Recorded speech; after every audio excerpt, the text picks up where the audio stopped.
You're watching the Isaiah Factor, Uncensored.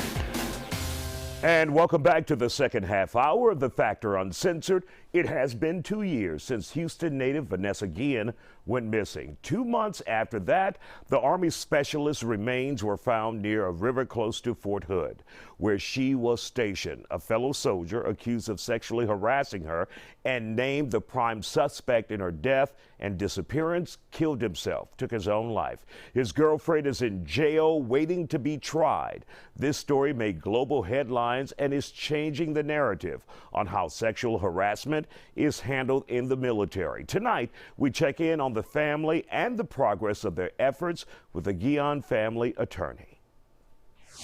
The family was very appreciative and grateful that Congress was able to pass an act in the name of Vanessa Guillen bill.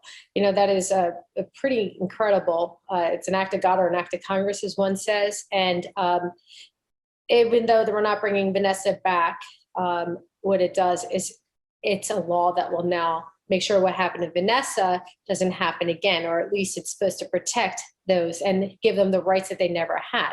So what is justice? You know, like, what is justice? Some people think money is justice. Some people think, well, if I got a bill named in my name or my family's name, it's, you know, you changed history.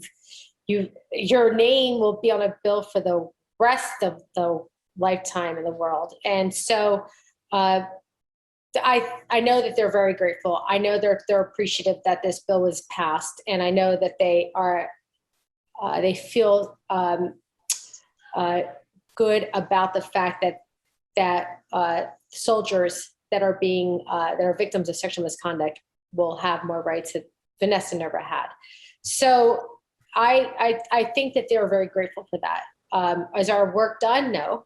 You know, I'm a big believer of, you know, go hard or go home, and we are not home yet. You know, we still have Cecily Aguilar, who's facing prosecution. You know, the associate, the girlfriend of Aaron Robinson, who knows a lot more than she's saying. We have still a lot of people at the base that we don't believe have been punished enough. You know, they're protecting their names. Some of them, they're protecting their names because they're saying that they're not officers. But what does that have to do? You know, you're over 18, you're an adult. Right. So, you know, I have issues with that. I think that needs to be resolved eventually. You know, our soldiers don't have a right to sue. That's not fair for me. Like, I believe that everybody, if you have a right, if you are a victim of anything, you should be made whole. And just because you're serving your country shouldn't be held against you. If anything, you should have more rights than anyone else because you're serving your country. So there's some work to do. Do I think that justice has been served? Absolutely, as much as one can ask for. How is the family doing personally right now? I'm sure you're still in communication with them. How are they doing? And obviously, this month has to be tough on them with the anniversary, but every day is tough on them. Sure.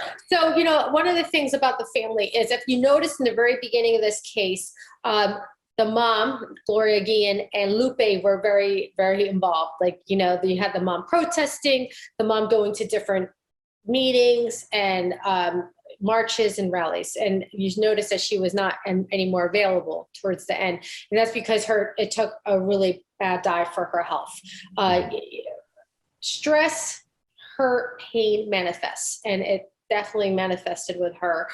So you wouldn't see her anymore in the public. She didn't come to anything anymore, and she went through surgeries and procedures. And, you know, I just think that, unfortunately, I don't know what it's like to lose a child, but I cannot imagine with how much pain and suffering she went through.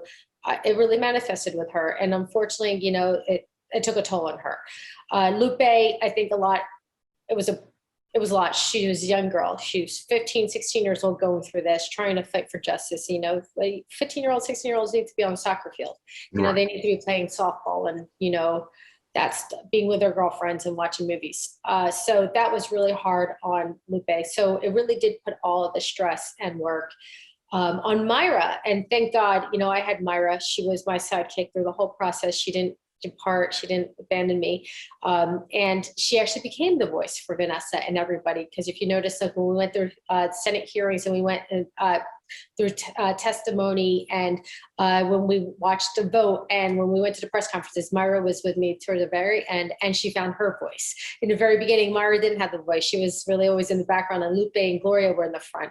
Now you see Myra in the front. And, that was great because Myra was able to finish the job that needed to be done. And so I'm very close with the family and obviously speak with them on a daily basis. And, we've been in DC for the last couple months too, because we have some more work to do. Today, Congresswoman Spear introduced the SHIP Act, which is in the name of Vanessa. So that is part of it's. When we did the I Am Vanessa Guillen bill, not every part of that bill was included in the NDAA. So right now, Congresswoman Spear, it's her last year. She's trying to make sure that every protection that she believes in is in place and gets passed. So we're going to be back in DC again in the next few weeks and making sure that this happens. Our very best to that family.